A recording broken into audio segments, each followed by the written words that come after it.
Hello and welcome back to Unnati IAS. आज से हम अपने चैनल पर आने वाले सभी एग्जाम्स की जो आप लिस्ट देख रहे हैं, जिसमें UPSC IAS, UP PCS pre, Uttarakhand PCS pre, RPSC, UP PCS RO ARO, Allahabad high court RO ARO और एएसआरबी जो फाइनेंस ऑफिसर और अकाउंट्स ऑफिसर की जो पोस्ट आई थी, इन सभी के रिगार्डिंग हम आपको मॉक टेस्ट प्रोवाइड करना जा रहे हैं। जनरल स्टडीज़ की हम जो मॉक टेस्ट आपको प्रोवाइड करेंगे वो सिर्फ और सिर्फ हमारे जनरल स्टडीज़ पर रहेंगे, और साथ ही साथ हम 1 या 2 दिन में आपको जीएस के प्रॉपर लेक्चर्स प्रोवाइड करना शुरू कर देंगे। जैसे कि आपको पता ही होगा, हमने कम्युनिटी टैब में पोस्ट किया था आपसे पूछने के लिए, आपकी ओपिनियन देखने के लिए कि आपको किस सब्जेक्ट के सबसे पहले लेक्चर्स चाहिए। तो हमें सबसे ज़्यादा जो पोल पर वोटिंग प्राप्त हुई है वो इंडियन नेशनल मूवमेंट को लेकर हुई है। लेकिन इंडियन नेशनल मूवमेंट के हमारे चैनल पर ऑलरेडी 13 लेक्चर पड़े हुए हैं। अगर जिसने नहीं देखा हो तो आप वहां से स्टार्ट कर सकते हैं। हमने स्टार्टिंग के चैप्टर से ही शुरू किया है स्पेक्ट्रम में। हालांकि हम इसको पूरा कवर करेंगे, फुल लेंथ कवर करेंगे, और साथ ही साथ हम इस पर बेस्ड एनसीईआरटी के भी लेक्चर्स आपको प्रोवाइड करेंगे। लेकिन हम जो जीएस स्टार्ट करेंगे वो हम इंडियन नेशनल मूवमेंट से ना करके ज्योग्राफी से स्टार्ट करेंगे। उसकी 2 वजह हैं। एक तो वजह ये है कि ज्योग्राफी बहुत वास्ट सब्जेक्ट है, इसको कवर करने में टाइम ज़्यादा लग जाएगा। दूसरी चीज़ ये है कि इसका स्पेशली किसी भी पीसीएस एग्जाम्स में या यूपीएससी में, चाहे प्री हो या मेंस हो, इसका वेटेज ज़्यादा रहता है। इसका ज्योग्राफी का वेटेज भी ज़्यादा है और सिलेबस भी वास्ट है। तो इसलिए हम ज्योग्राफी से स्टार्ट करेंगे, और जो भी हम जिस जनरल स्टडीज़ के जिस सब्जेक्ट को भी हम लेकर चलेंगे अपने चैनल पर, तो उसमें एक तो हम आपको लेक्चर प्रोवाइड करेंगे एनसीईआरटी बेस्ड। जब तक एनसीईआरटी कंप्लीट नहीं हो जाती तो हम एक लेक्चर आपको डेली एनसीईआरटी पर बेस्ड प्रोवाइड करेंगे। साथ ही साथ ज्योग्राफी के स्पेशली पर्सपेक्टिव में हम एक लेक्चर आपको फैक्चुअल इन्फॉर्मेशन पर बेस्ड प्रोवाइड करेंगे। जैसे कि हम अगर 9th क्लास की एनसीईआरटी कर रहे हैं, हम 6, 7, 8 छोड़ेंगे शुरुआत में, हम 9th से स्टार्ट करेंगे सारे क्लास की।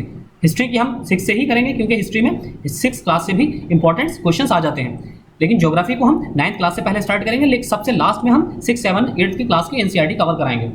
तो उसमें हम जैसे कि हम आपको 9th क्लास का एक लेक्चर प्रोवाइड करेंगे, तो साथ ही साथ जैसे कि फैक्चुअल इन्फॉर्मेशन का एक अलग से लेक्चर प्रोवाइड करेंगे, जिसमें हमारे नेशनल पार्क्स होंगे, जिसमें हमारे पर्वत चोटियाँ होंगी, या उनका सीक्वेंस जैसा होता है वो होगा, या फिर अलग अलग दर्रे देखेंगे, हम पासेज देखेंगे दर्रे, जैसे बोलन दर्रा, शिपकिला, तो सारे दर्रे देखेंगे। तो हम फैक्चुअल इन्फॉर्मेशन का लेक्चर आपको अलग से प्रोवाइड करेंगे और जनरल स्टडीज़ का लेक्चर आपको सेपरेट प्रोवाइड करेंगे, तो ताकि आपका दोनों चीज़ें एक साथ कंप्लीट होती रहें और आने वाले एग्जाम्स में किसी भी तरह की परेशानी ना हो।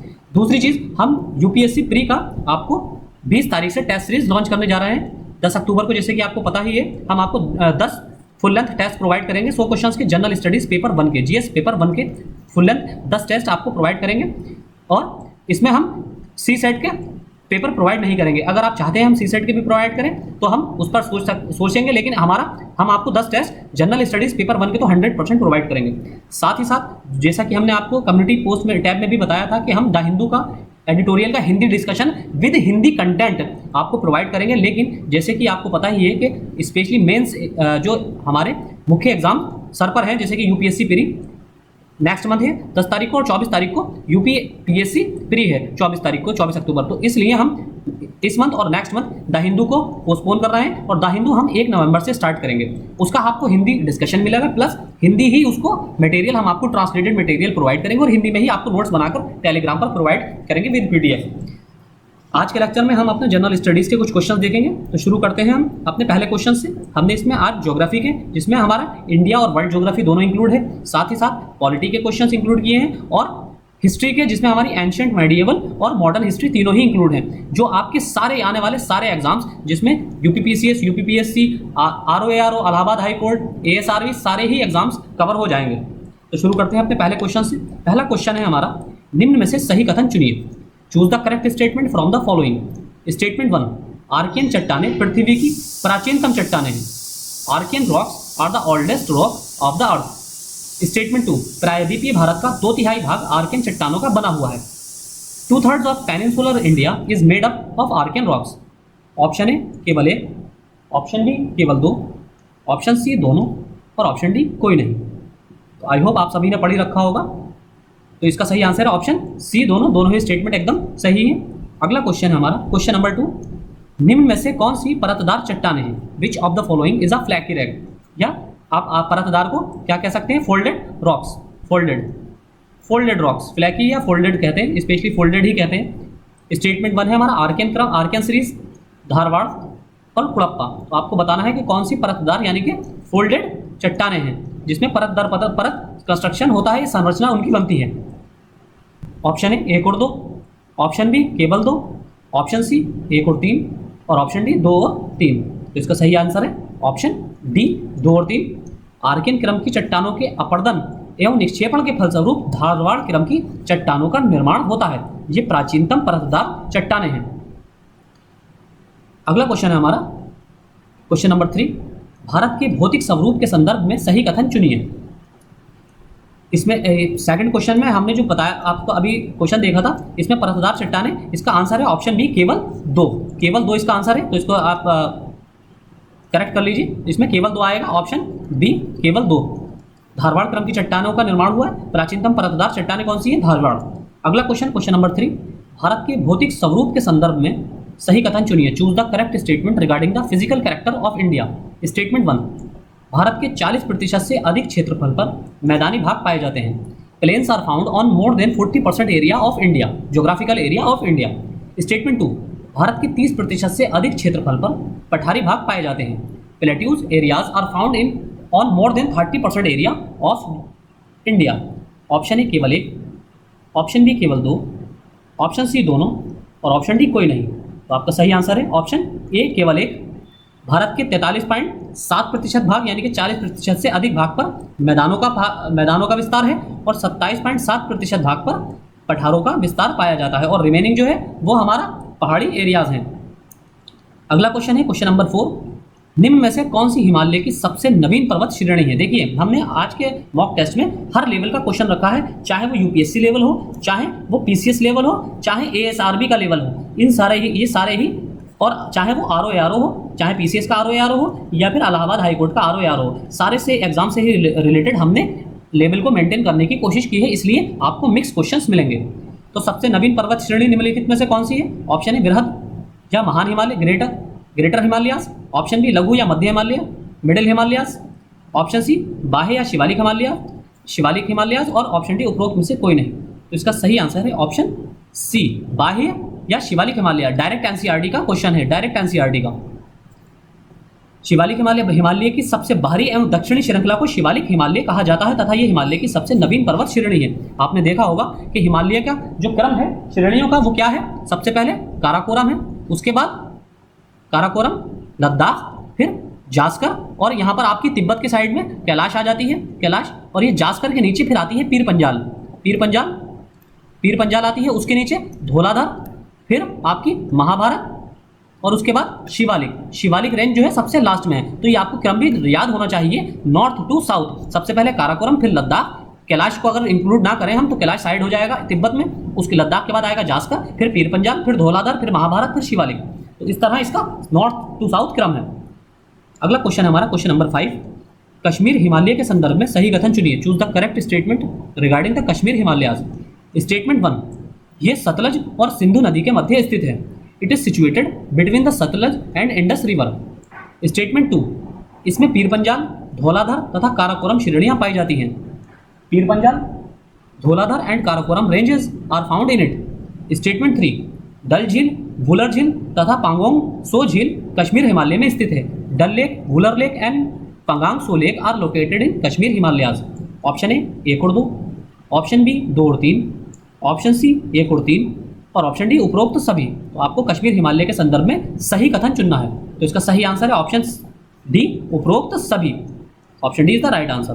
अगला क्वेश्चन है क्वेश्चन नंबर 6, कुमाऊं हिमालय के संदर्भ में सही कथन चुनिए। देखिए, सारे ही क्वेश्चन हमारे एनसीईआरटी से हैं, एनसीईआरटी बिल्कुल बेसिक बुक्स हैं। Choose the correct statement with the reference of Kumaon Himalayas. Kumaon Himalayas आपको पता ही होगा, पता होना चाहिए, उत्तराखंड से रिलेटेड है। कुमाऊं और गढ़वाल, तो ये दोनों ही उत्तराखंड की पहाड़ियां हैं। स्टेटमेंट 1, ये हिमाचल प्रदेश में स्थित है। It is located in Himachal Pradesh, हमने आंसर आपको पहले ही बता दिया। स्टेटमेंट 2, ये हिमाचल प्रदेश के पूर्वी भाग को कुमाऊं हिमालय के नाम से जाना जाता है। The eastern part of Himachal Pradesh is known as Kumaon Himalayas. Statement 3, Ganga और यमुना नदी का उद्गम कुमाऊं हिमालय में स्थित है। The origin of Ganga and Yamuna reverse lies in Kumaon Himalayas. तो आपको गंगा नदी के उद्गम का सूत्र भी पता होना चाहिए, गंगोत्री, बंदरपूछ हिमनद से, और यमुना नदी का भी आपको पता होना चाहिए। और फिर कहाँ कहाँ ये किस गंगा किससे मिलती है, रुद्रप्रयाग में मिलती है तो क्या कहा जाता है, रुद्रप्रयाग में किस नदी से मिलती है, और इसी तरह विष्णु गंगा उसको कब कहा जाता है, या विष्णु गंगा से कहाँ मिलती है, किस स्थान पर मिलती है। तो ये सारी फैक्चुअल इन्फॉर्मेशन आपको पता होना चाहिए। यहाँ से यूपीएससी और स्पेशली इलाहाबाद हाईकोर्ट में बहुत क्वेश्चन पूछे जाते हैं। ऑप्शन है 1 और 2, और उत्तराखंड पीसीएस वालों के लिए तो ये पूरा हिमालयन रीजन बहुत ज़्यादा इंपॉर्टेंट है।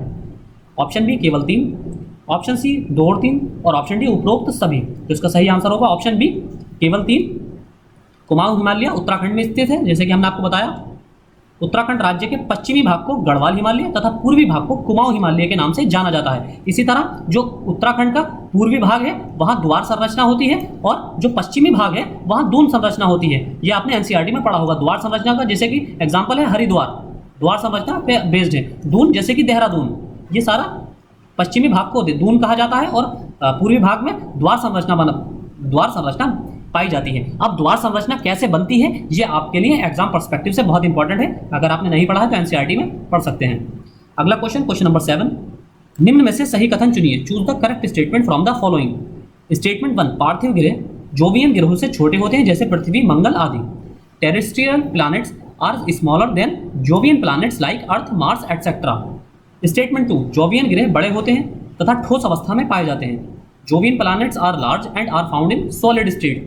ऑप्शन ए केवल 1, ऑप्शन बी केवल 2, ऑप्शन सी दोनों, ऑप्शन डी कोई नहीं। तो उसका बहुत इजी सा आंसर है ऑप्शन ए केवल 1। जोवियन ग्रह बड़े होते हैं तथा तरल अवस्था में पाए जाते हैं, जैसे कि आपको पता ही होगा यहाँ पर हीलियम और हाइड्रोजन का भंडारण होता है, जैसे कि आपका बृहस्पति, शनि, शुक्र तो नहीं है उसमें, बृहस्पति, शनि इत्यादि, नेपच्यून।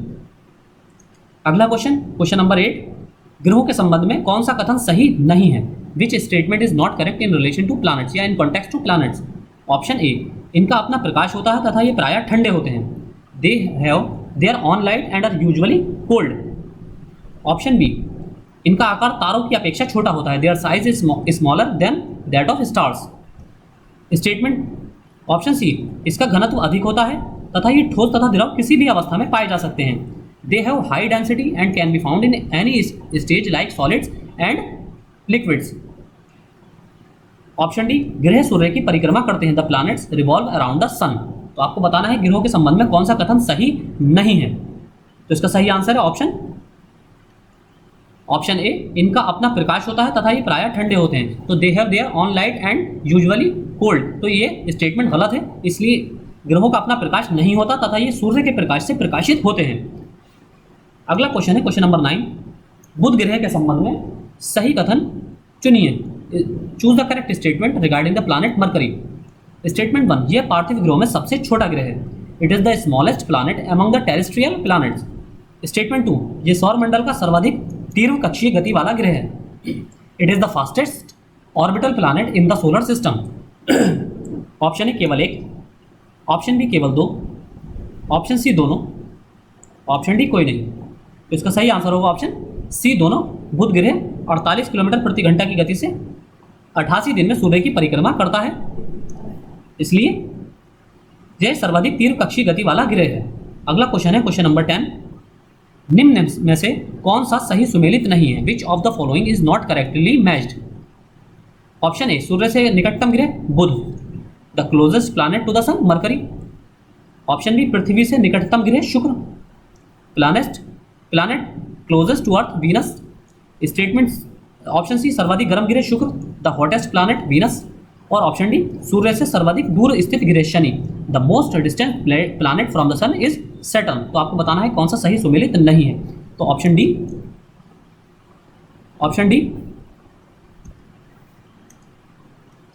जो ऑप्शन बी जो था ये था पृथ्वी से निकटतम ग्रह। पहला था सूर्य से निकटतम ग्रह बुध और पृथ्वी से निकटतम ग्रह शुक्र। तो इसमें सही आंसर होगा हमारा ऑप्शन डी, सूर्य से सर्वाधिक दूर स्थित ग्रह शनि। ये स्टेटमेंट गलत है। सर्वाधिक दूर कौन सा है, वरुण यानी कि नेपच्यून जो है सूर्य से सबसे दूर स्थित है। अगला क्वेश्चन है क्वेश्चन नंबर 11, 1773 के रेगुलेटिंग एक्ट के संबंध में सही कथन चुनिए। Choose the correct statement regarding the regulating act of 1773। Statement 1, इस अधिनियम के अनुसार 4 सदस्यीय कार्यकारी परिषद का गठन किया गया। A 4 member executive council was formed according to this act. Statement 2, इस अधिनियम के द्वारा सभी प्रेसिडेंसियों के गवर्नर एक दूसरे से अलग कर दिए गए। The governors of all the presidencies were separated from each other by this act.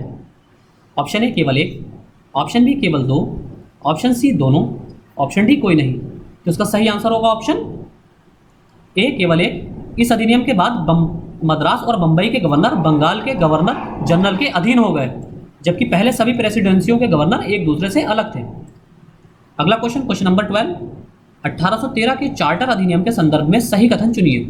Choose the correct statement regarding the charter act of 1813। Statement 1, इस अधिनियम ने भारतीय व्यापार सभी ब्रिटिश व्यापारियों के लिए खोल दिया। The act opened up Indian trade to all British businessman या all British trade institutions. Statement 2, इस अधिनियम ने चाय के व्यापार के एक अधिकार को समाप्त कर दिया। The act ended the monopoly of the T trade. Option A केवल एक, ऑप्शन बी केवल दो, ऑप्शन सी दोनों और ऑप्शन डी कोई नहीं। बिल्कुल स्ट्रेट फॉरवर्ड लक्ष्मीकांत से क्वेश्चन है। अगर आपने डिटेल में पढ़ा होगा लक्ष्मीकांत को या इन एक्ट्स को तो आप आराम से आंसर कर सकते हैं। तो इसका सही आंसर है ऑप्शन ए केवल एक। इस अधिनियम ने चाय के व्यापार के एक अधिकार को समाप्त कर दिया और इस अधिनियम के द्वारा कंपनी के चाय के एक अधिकार को बहाल रखा गया था। 1813 के चार्टर एक्ट के तहत इसमें बहाल रखा गया था। बाकी कंपनियों के बाकी अधिकारों को खत्म कर दिया गया था, सिर्फ चाय का अधिकार और चीन से व्यापार के अधिकार को बहाल रखा गया था।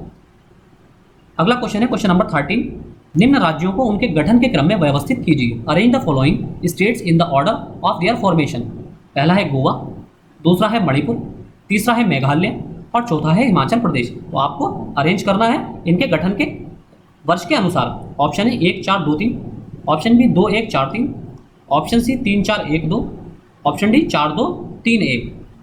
देखिए जम्मू कश्मीर के संदर्भ में जम्मू कश्मीर का जो रीऑर्गेनाइजेशन हुआ है और उसको आर्टिकल 370 को हटाया गया है, तो इस संदर्भ में ये बहुत इंपॉर्टेंट है। किसी ना किसी एग्जाम्स में जो गठन से संबंधित है क्वेश्चन, राज्यों के गठन से संबंधित क्वेश्चन जरूर पूछा जा सकता है। तो इसका सही आंसर है ऑप्शन डी 4 2 3 1। हिमाचल प्रदेश 18वां राज्य था, 1971 में बना। मणिपुर 19वां राज्य, 1972 में बना। मेघालय 21वां राज्य था 1972 में और गोवा 25वां राज्य 1987 में। तो आपको इसमें बताना था कि गठन के क्रम के अनुसार बताना। तो इसलिए सबसे पहले हमारा हिमाचल प्रदेश आएगा, चौथा वाला सबसे पहले आएगा क्योंकि उसका गठन कब हुआ था 1971 में। अगला क्वेश्चन है हमारा क्वेश्चन नंबर 14, निम्न में से किस शब्द को संविधान संशोधन 42वें संविधान संशोधन अधिनियम के तहत संविधान की प्रस्तावना में शामिल नहीं किया गया था। विच of the following words was not included in the preamble to the constitution under the 42nd constitutional amendment act।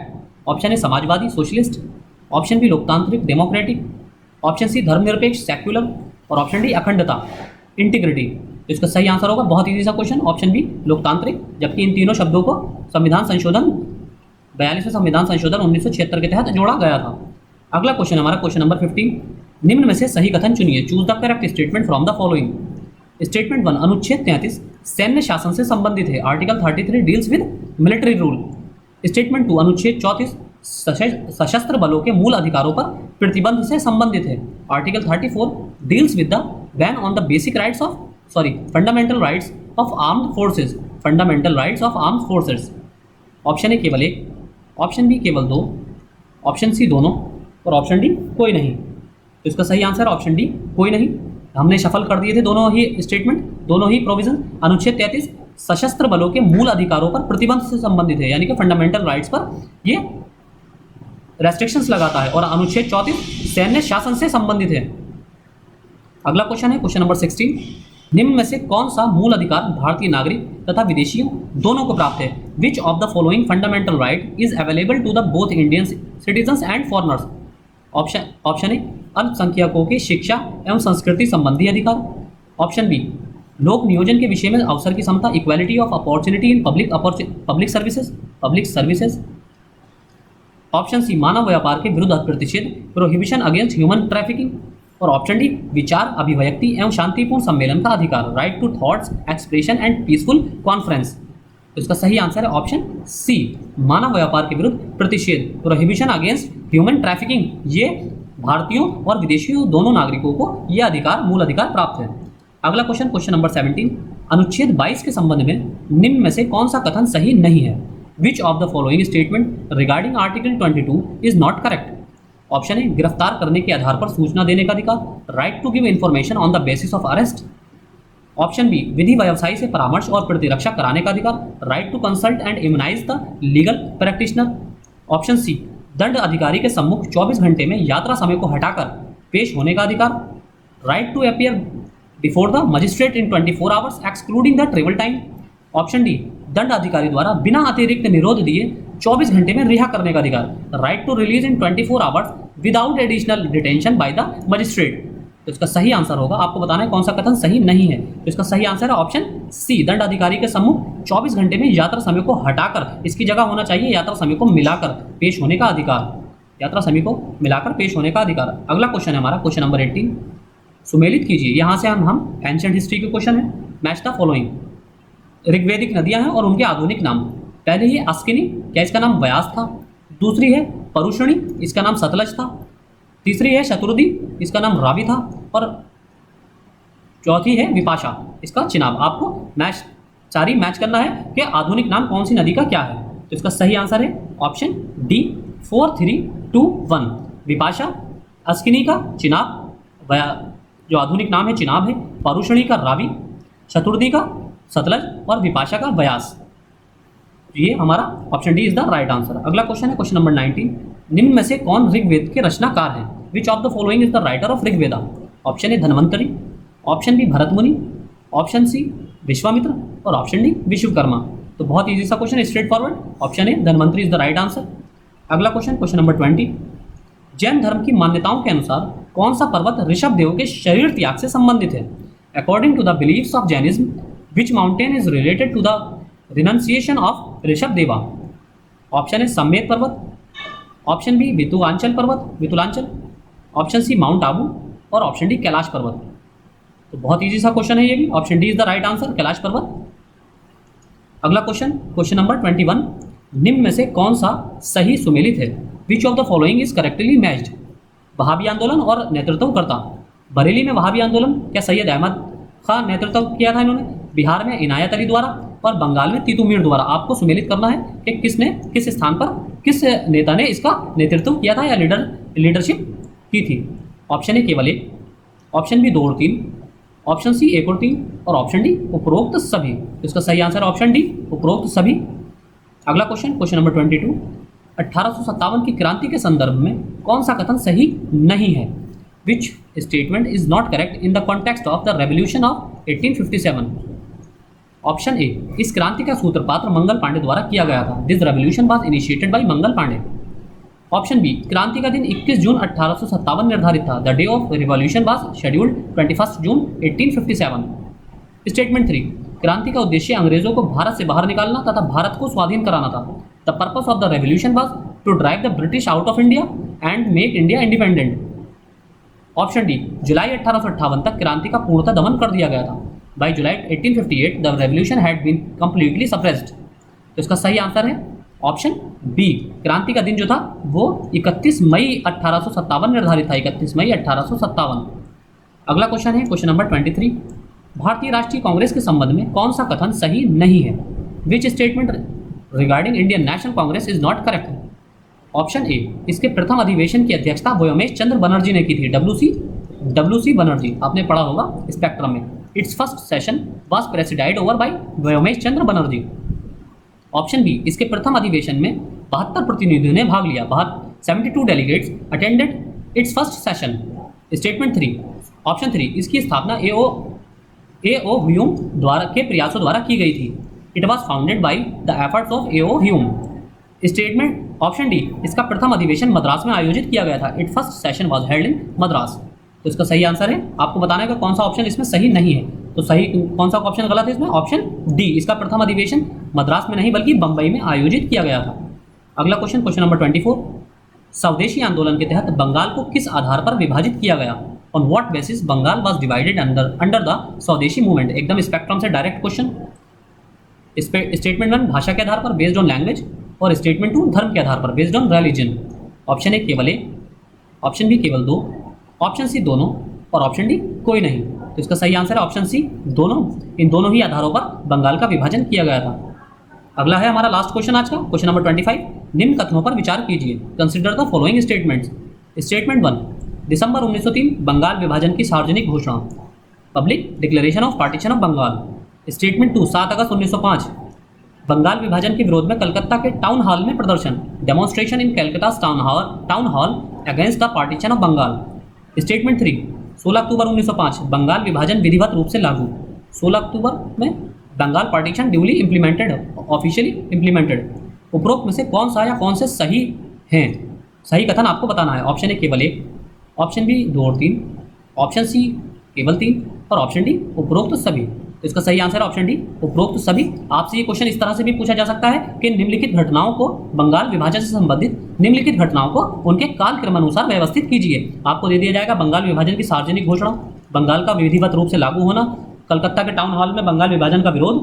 तो इस तरह से आपको 3-4 स्टेटमेंट दिए जा सकते हैं और आपको उसको अरेंज करने के लिए पूछा जा सकता है। तो आज के लेक्चर में इतना ही। कल या परसों से हम आपको जीएस का एक लेक्चर, ज्योग्राफी का, और साथ ही एक लेक्चर हम आपको ज्योग्राफी से रिलेटेड जो फैक्चुअल इन्फॉर्मेशन है, जो एग्जाम पर्सपेक्टिव से बहुत इंपॉर्टेंट रहती है और वहाँ से डायरेक्ट क्वेश्चन आते हैं, जैसे कि नेशनल पार्क्स, जैसे कि आपके वाइल्ड लाइफ सेंचुरीज, जैसे कि आपकी जनजातियाँ, जैसे कि आपका पर्वत श्रेणियाँ, इसी तरह आपके दर्रे।